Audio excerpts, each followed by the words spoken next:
কোটা সংস্কার আন্দোলনে নিহতদের স্মরণে গত মঙ্গলবার সবার প্রোফাইল পিকচার লাল রঙের করার আহ্বান জানায় বৈষম্য বিরোধী ছাত্র আন্দোলন।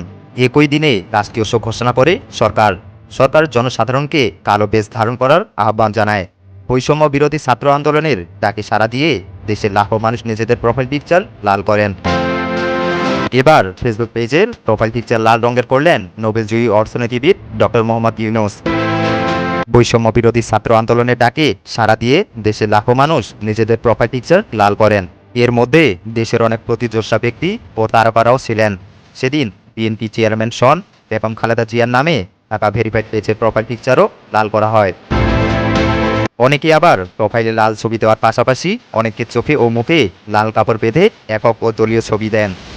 লাল কাপড় বাঁধার কারণ হিসেবে বৈষম্য বিরোধী ছাত্র আন্দোলনের অন্যতম সমন্বয়ক আব্দুল হান্নান মাসুদ বলেন, সরকার দেশব্যাপী গণহত্যা চালিয়ে তারপর ছাত্রদের আন্দোলনকে সহিংসতা হিসেবে উল্লেখ করে নিহতদের স্মরণে শোক দিবস ঘোষণা করে নিহতদের শহীদদের সঙ্গে তামাশা করেছে। এর প্রতিবাদে আমরা তাদের কালো বেশ ধারণ কর্মসূচিকে বয়কট করেছি। এখনও তাদের হাতে রক্ত লেগে আছে। তাই আমাদের কর্মসূচি লাল কাপড় মুখ ও চোখ বেঁধে অনলাইন ক্যাম্পেইন করা। এদিকে মঙ্গলবার অনেকে সরকার ঘোষিত কর্মসূচিতে সাড়া দিয়ে তাদের প্রোফাইল পিকচার কালো করেন। তাদের অনেকের প্রোফাইল পিকচারের কালো রঙের পাশাপাশি লেখা ছিল রাষ্ট্রীয় শোক।